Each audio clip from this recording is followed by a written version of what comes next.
Hey everybody, welcome back. Today we're going to talk about some communication options for preppers, in particular, CB radio.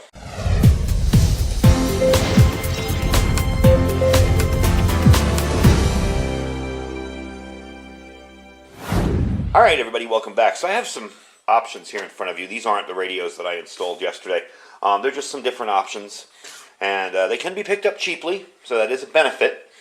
And if you check on Facebook Marketplace or eBay or Amazon or any of the other places, you can get a decent CB radio rather inexpensively. So first off, for those of you that don't know, what is CB radio? And I'm sure there's people going, who doesn't know what CB radio is? But you never know. It's primarily used for short-range communications. It uses the 11-meter band, which are frequencies between 26,965 and I believe 27,405 megahertz. And this two-way communication service is a perfect medium for localized communications during disasters and emergencies. Highway communications, very helpful too, with truck drivers. And having one in your vehicle, at least a couple of times, has saved me sitting in a traffic jam for a very, very long time talking to truckers. It's also a lot of fun for hobbyists and enthusiasts.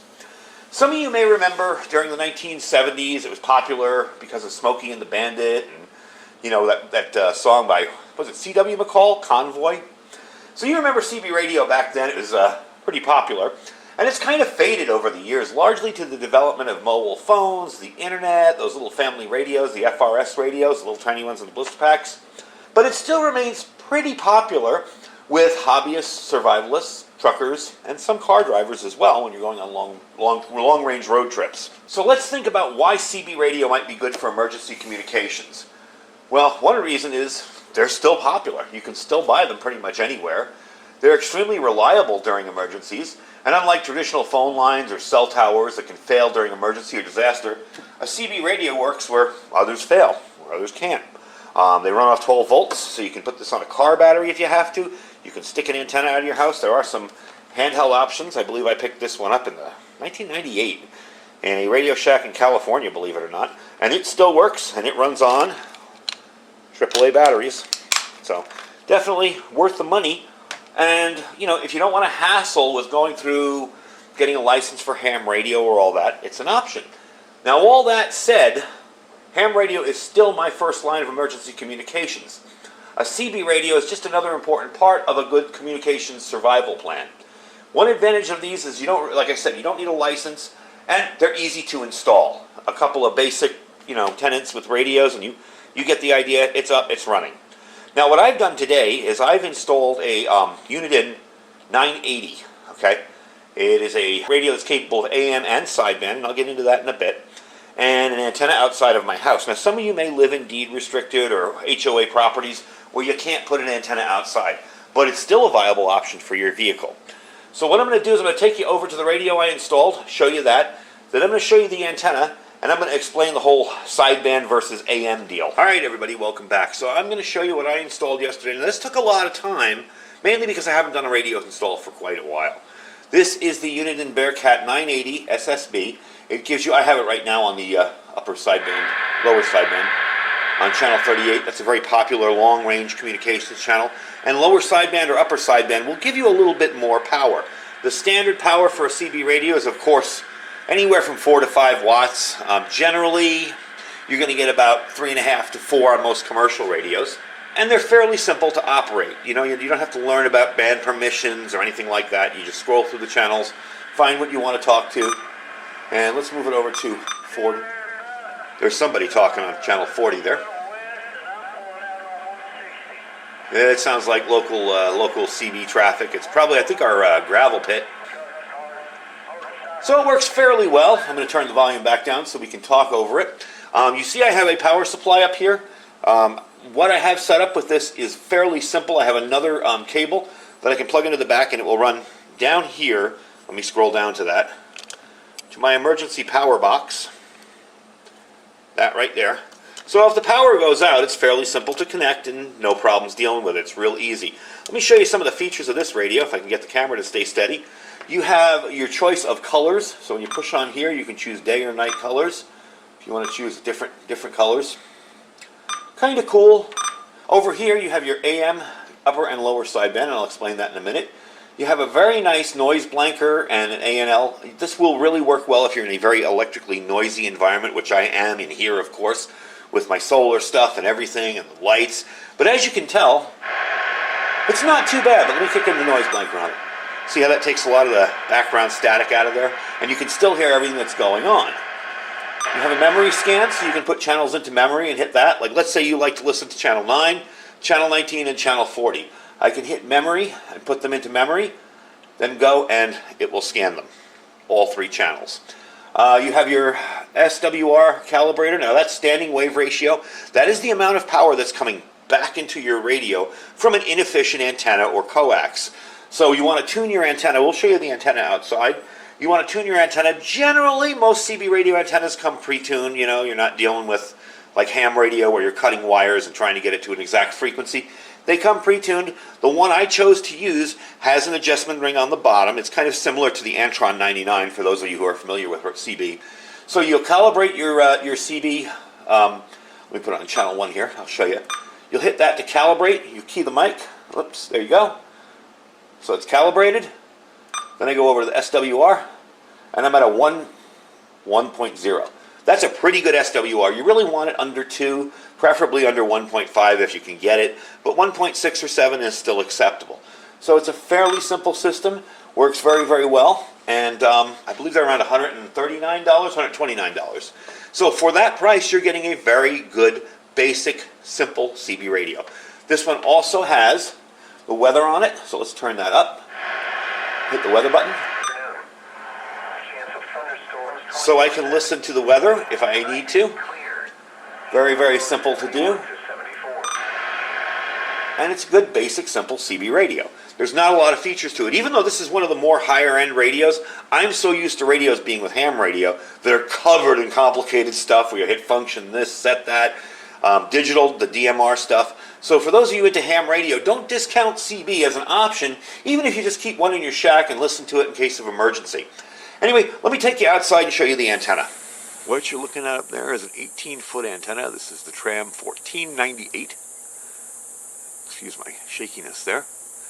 I'm going to take you down, take you down. You'll notice at the bottom there of the antenna there are some rings right about in there. And those are the rings that you'll turn up or down to adjust it for maximum SWR. So less power is coming back into your radio. Now I have this mounted kind of interestingly here.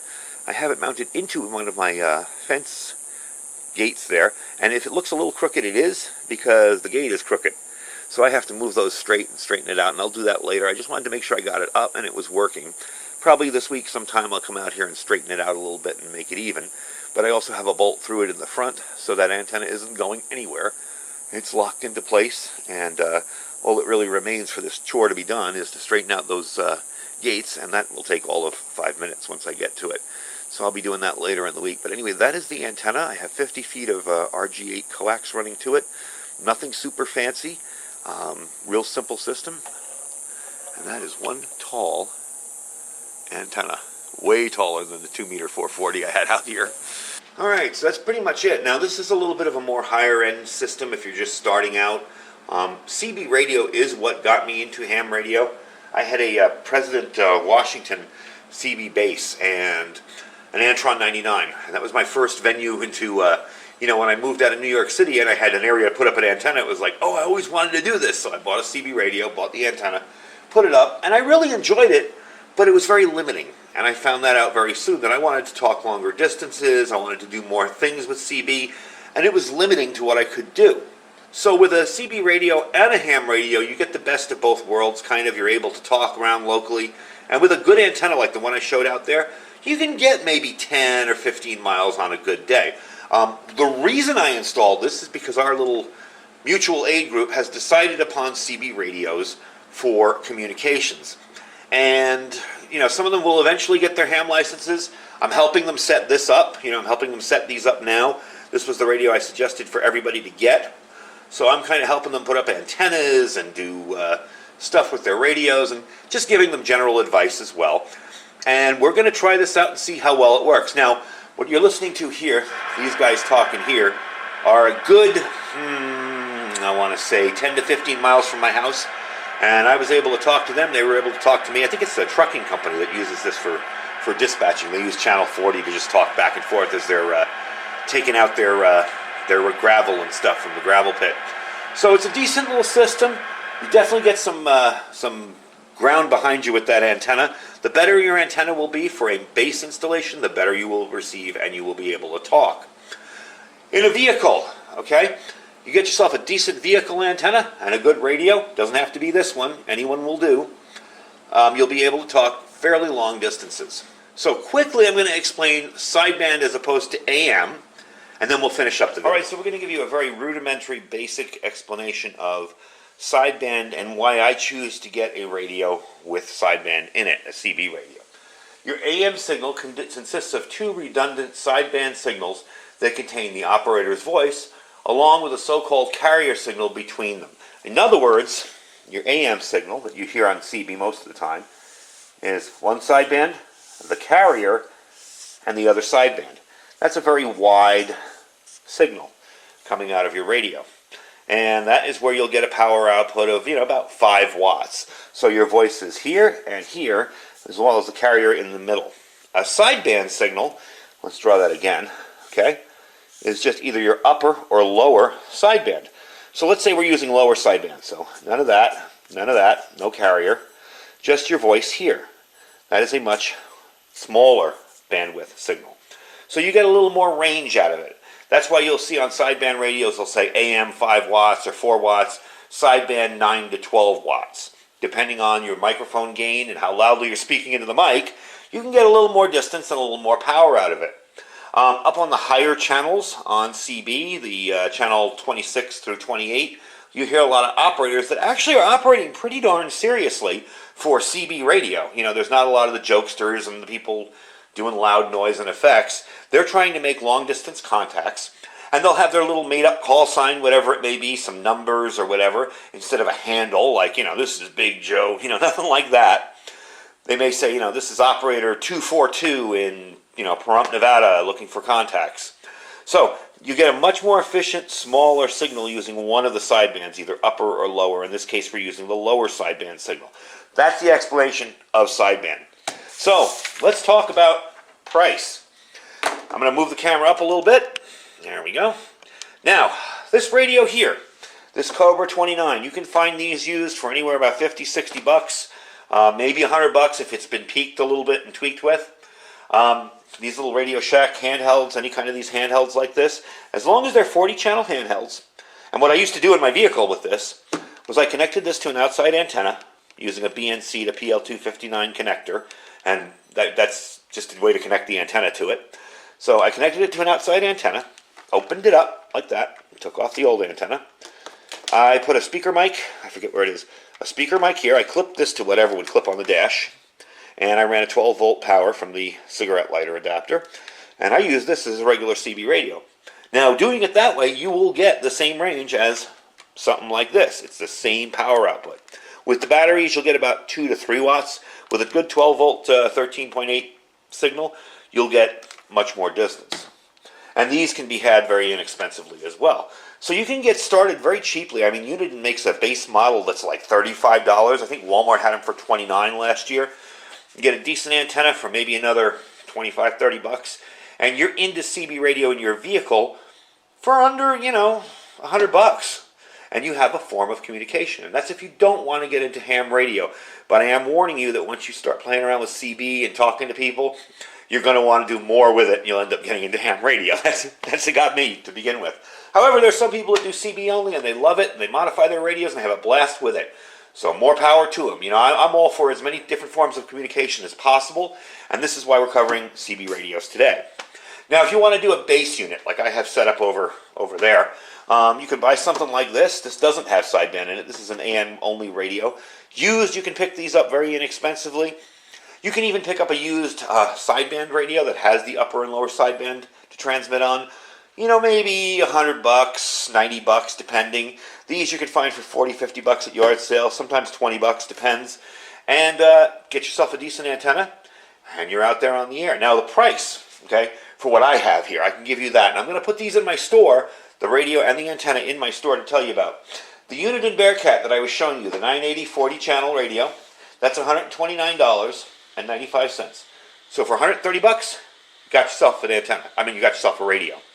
The antenna, that is a Tram 1498. That's an 18-foot CB base antenna. It's kind of similar to the Antron 99, but not. And I wanted to buy it off Amazon because I had some Amazon bucks, so I bought what Amazon had. Maybe if I see this is going really well, I will upgrade to the Antron 99. That was $91.34. So for me, under 200 bucks about, a little over 200 bucks, I got a very nice base setup. The power supply you see over there is one I already had. As a matter of fact, years ago, I dropped it and the bottom kind of, so it's dented on the bottom. But the thing still works perfectly. It still puts out a beautiful 12 volt, 13.8 volt signal actually. So no worries with that. So you can get into this as expensive or as inexpensive as you want. It gives you an option, especially if you drive a lot on highways. You can talk to truckers and find out if there's trouble ahead. It's not all looking for Smokey Bear anymore. A lot of times there's a traffic jam, there's an accident. Hey, I know a shortcut. You can get around here, driver, whatever. So it's definitely a way to get yourself a little more communications. And it could possibly lead you into becoming a ham.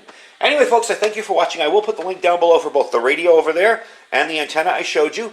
You can check those out. And don't forget to check out our Amazon store down below if you're interested in getting started in preparedness or survival. I try to put everything that I review in that store unless it's cheaper and you can find it somewhere else. Don't forget to check out our Thrive Life link as well. If you're interested in getting started in some freeze-dried food, there's nothing to join. You can just go there, buy some food, you're good to go. And our Food for Patriots link, which is preparewithiridium.com. You can get yourself either a 4-week or 2-week package there for a very decent price, and you can get started in some survival food. Anyway, folks, thanks for watching. Stay safe and stay prepared.